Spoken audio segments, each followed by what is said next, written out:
పాపం చేసి దేవుడికి అప్పగించుకున్న తర్వాత దానికి వచ్చే రిజల్ట్ చాలామంది తెలియడం లేదు. అహాబు తప్పు చేశాడు.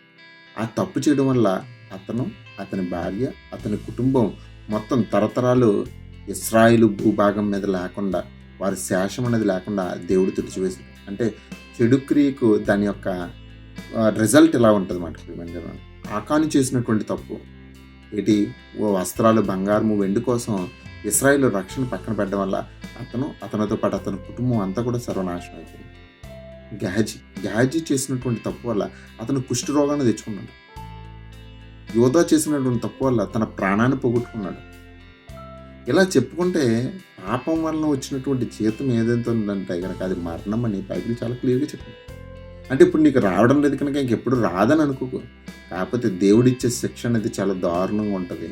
అది మనం కీడు చేయడానికి, ఎదుటివాడికి అపాయం చేయడానికి మనం పూనుకున్నప్పుడు.